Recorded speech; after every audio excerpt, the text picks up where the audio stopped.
সে তো আমাদের প্রচুর এখন ইউটিউবার বন্ধুদের আমরা দেখতে পাচ্ছি। এটা আমার কোনোভাবে গ্যারান্টি লাগে না। অর্থাৎ কাস্টিং কাউচের কোনোদিন সম্মুখীন হতে হয়েছে? এটা তোমাকে করতেই হবে। গার্ল চাইল্ড নিয়ে কি বলবে? নেক্সট 20 ইয়ার্সে নয়। বড় পর্দায় বা ছোট পর্দায় সুযোগ পাওয়ার জন্য কি গডফাদার থাকতেই হয় বা কাস্টিং কাউচের সম্মুখীন হতে হয়? এই নিয়ে আজ আমরা এই পডকাস্টে সম্পূর্ণভাবে জেনে নেব ইন্ডাস্ট্রির ভেতরের হাল হাকিকাত। তো সম্পূর্ণ ভিডিওটা দেখার অনুরোধ রাখবো। বেশি দেরি না করে আজকের পডকাস্ট শুরু করা যাক। আমাদের সঙ্গে আছে এই মুহূর্তে অভিনেত্রী মাধুরিমা চক্রবর্তী। তো সামনেই 8ই মার্চ হচ্ছে ওমেন্স ডে। তো এই ওমেন্স ডে বা ওমেন্স এম্পাওয়ারমেন্ট নিয়ে তুমি কি বলবে? I think every woman should be brave enough to follow their dreams. See, you might fall, like it's okay to fall. মানে আমি নিজেও পড়েছি, আমরা প্রত্যেকটা মানুষ পড়ি, মানে অহরহ পড়ি, কিন্তু সেটা আমার মনে হয় ম্যাটার করে না। কিভাবে তুমি উঠে দাঁড়িয়ে আবার তুমি তোমার ড্রিমসটাকে চেজ করছো, সেইটা I think that's all that matters. তো I'm so happy, like now that I can talk about it, just because আমি সবসময় বলি আমার মানে I had no confidence growing up as a child, ছোটবেলা থেকে। তো প্রচণ্ড প্রচণ্ড লো সেলফ এস্টিম ছিল আমার। তো এখন যেহেতু এক্সপিরিয়েন্সের সাথে সাথে বয়স বাড়ছে, এক্সপিরিয়েন্স বাড়ছে, এখন আমি ক্লিয়ারলি এই বিষয়ে কথা বলতে পারি, সেটা ভেবেই আমার ভালো লাগছে। আর সেখান থেকেই দাঁড়িয়ে আমি একটা কথা বলতে পারি, প্রত্যেকটা মহিলার, প্রত্যেকটা মানুষের আমার স্বপ্ন দেখা উচিত। সেই স্বপ্ন পূরণের জন্য যতটুকু দূর যেতে হয় তত দূর যাওয়া উচিত। গার্ল চাইল্ড নিয়ে কি বলবে? If you have the girl child with you, you have the probably the womb of the universe with you. গোটা দুনিয়াটা তোমার, এইটুকু আমি জানি। আচ্ছা, পার্সোনাল রিলেশনশিপ স্ট্যাটাস কি এই মুহূর্তে? Single as always. সত্যিকারের হোপলেস আমি একদম। তো বিয়ে নিয়ে কি প্ল্যান? নেক্সট 20 ইয়ার্সে নয়। নেক্সট 20 ইয়ার্সে নয়? জোকস আপার। অ্যাক্টিং ছাড়া আর কি করা হয়? অ্যাক্টিং ছাড়া আমি কিছুই করতে পারি না। আমি আই থিঙ্ক ছোটবেলা থেকে নাচ শিখেছি, নাচটা খুব সিনসিয়ারলি শিখেছি, সিরিয়াসলি শিখেছি। 5 বছর বয়স থেকে আমি নাচ শিখি, 3 বছর বয়স থেকে আমি নাচ শিখি। আমি ভায়োলিন বাজাতে পারি, আমি ড্রাইভ করতে পারি, আমি রান্না করতে পারি, আর কিছু পারি না। তো এই ইন্ডাস্ট্রিতে একটা মিথ আছে বা কথা আছে যে এগোতে গেলে শুধু অ্যাক্টিং থাকলেই হয় না, তার সঙ্গে কিছু কম্প্রোমাইজও করতে হয়। অর্থাৎ কাস্টিং কাউচের কোনোদিন সম্মুখীন হতে হয়েছে? ইফ ইউ আস্ক মি, আমার কোনোদিন করতে হয়নি। আমি কোনোদিনও কাস্টিং কাউচের সিইও আমি এক্সপিরিয়েন্স করিনি। বাট হ্যাঁ, অনেক কলিগস আছে, অনেক বন্ধু বান্ধব রয়েছে, তাদের মুখ থেকে অনেক রকম অনেক কথা শুনি।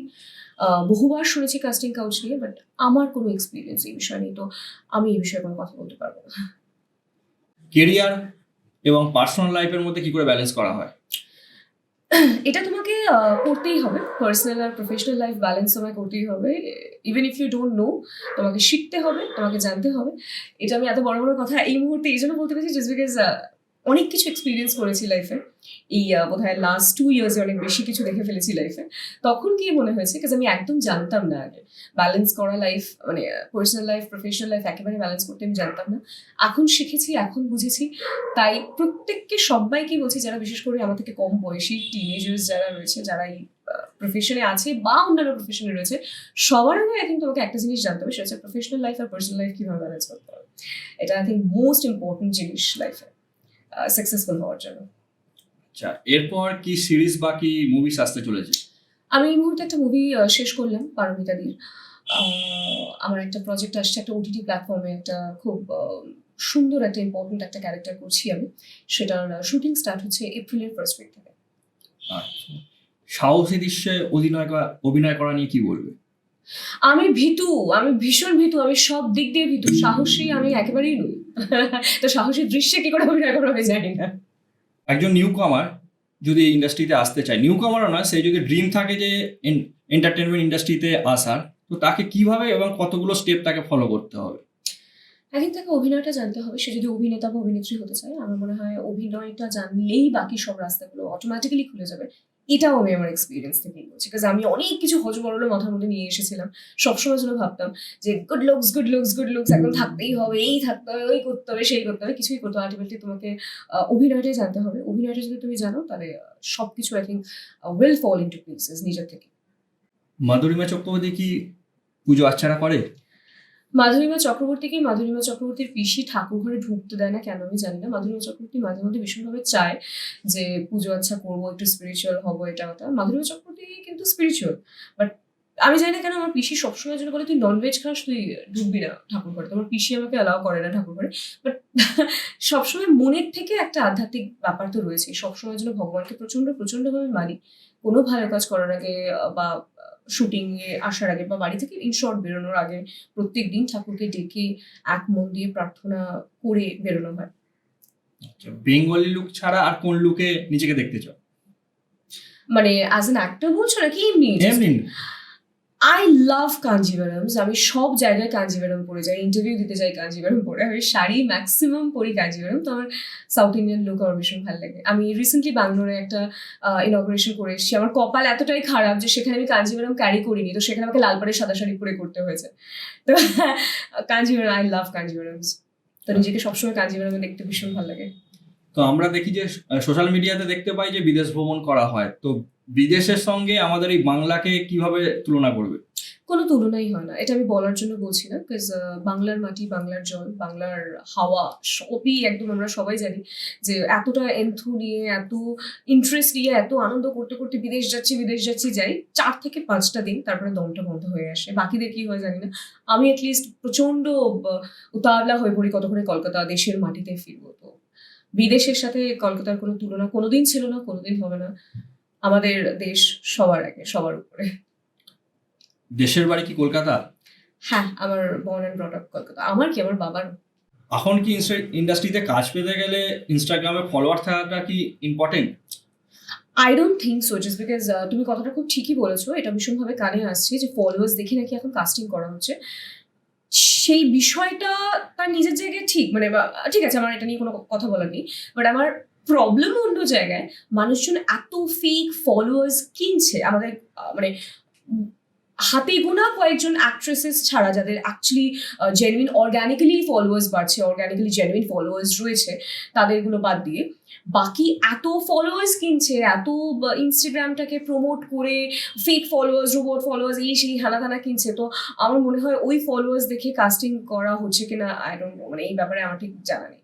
বাট হ্যাঁ, তুমি যেটা বলছো সেটা আমি শুনেছি, বহুবার আমাদের কানে তো আসে, সবসময়ের জন্যই দেখছি এখন যে ফলোয়ার্সটা ভীষণভাবে দেখে নাকি কাস্টিং করা হচ্ছে। আচ্ছা, আর নতুন ইয়াং জেনারেশনের মধ্যে যে ট্রেন্ডটা চলছে যে ফলোয়ার বাড়ানোর জন্য শর্ট ড্রেস পরতে হয়, এটাকে তুমি কিভাবে দেখো? এটা আমি তোমার মুখেই শুনলাম, আমি এর আগে কখনো শুনিনি যে শর্ট ড্রেস পরবে বা ফলোয়ার্স বাড়ানোর জন্য শর্ট ড্রেস পরছে। আই থিঙ্ক আমরা পরতে ভালোবাসি, যে পোশাকে আমাদের দেখতে সুন্দর লাগবে, মিষ্টি লাগবে, মানুষজন আমরা তো মেয়েরা ভীষণভাবে প্রশংসা শুনতে চায়, কমপ্লিমেন্টস দেবে, আমরা সেদিকেই হাঁটি। শর্ট ড্রেস সাথে বালগারিটি যেটা আসছে, মানে মানে এখন ইনস্টাগ্রাম খুললে যে সেটা তো নেগেটিভ, মানে নেগেটিভ পার্সোনালিটি, নেগেটিভ পপুলারিটি, সেটা তো তুমি অন্য দিকের কথা বলছো।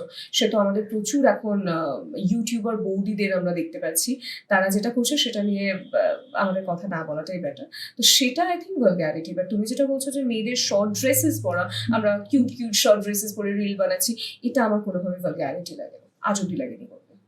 নতুন একটা অ্যাপ এসছে মার্কেটে, ডিপ ফেক, যা মানে যেটা নিয়ে খুবই ভাইরাল হয়েছিল আমাদের সাউথের একটা হিরোইনের ভিডিও, রশ্মিকা। তো সেইটা নিয়ে তুমি কি বলতে চাও? এই এআই প্রযুক্তি কতটা মানুষকে ক্ষতির দিকে বা ভালোর দিকে নিয়ে যাচ্ছে? সেটা আমি জানি না, but this is really scary. মানে মানুষের মেন্টালিটি কোন জায়গায় চলে গেছে ভাবো। মানুষজন কষ্ট করে বা পরিশ্রম করে একটা জায়গা বানাচ্ছে, সেটাকে মানে ডিস্ট্রয় করার জন্য মানুষজন জাস্ট একদম রেডি। তো আই ডোন্ট নো, মানে ভীষণ স্ক্যারি তো আছে। তার সাথে সাথে আমার মনে হয় if you have followers you'll have haters as well. তো এর বাইরে আর আমি জানি না, মানে বাট আই থিঙ্ক রশ্মিকার কোনো আমি সেরকম কিছু কমেন্টস এই ব্যাপারে সেরকম কিছু দেখিনি, ও একদম চিল ছিল। রশ্মিকা বিন্দাস আছে, অমিতাভ বচ্চন এগেনস্টে বলেছিল। আচ্ছা, সেটা ব্যাপারে আমি কিছু জানি না। তো যার ব্যাপারে ডিফেকের শিকার হয়েছে সে কিছু বলেনি, আমি কি বলবো? দ্যাট ইজ স্ক্যারি, আমি এটুকু বলতে পারি। এটা প্লিজ যারা করেন দয়া করে এরকম কিছু করবেন না। নিজেরা পরিশ্রম করুন, নিজেরা খাটুন, নিজেদের প্ল্যাটফর্ম নিজেরা তৈরি করুন। প্রথমবার আমাদের চ্যানেলে এসে কেমন লাগলো? আর যেতে যেতে আমাদের অডিয়েন্সের জন্য যদি কিছু বলে দিয়ে যাও। চন্দন চরিত পডকাস্টে এসে আমার ভীষণ ভালো লাগছে। আপনারা সবাই চ্যানেলটা দেখুন, সাবস্ক্রাইব করুন, আর সবাই ভীষণ ভীষণ ভালো থাকবেন। Thank you. মাধুরিমার সঙ্গে এই পডকাস্টটি আশা করছি আপনাদের ভালো লেগেছে, এবং সম্পূর্ণ পডকাস্টটি দেখার জন্য আপনাদের অসংখ্য ধন্যবাদ, এবং কমেন্ট করে আপনাদের অবশ্যই মতামতটা জানাবেন। ধন্যবাদ।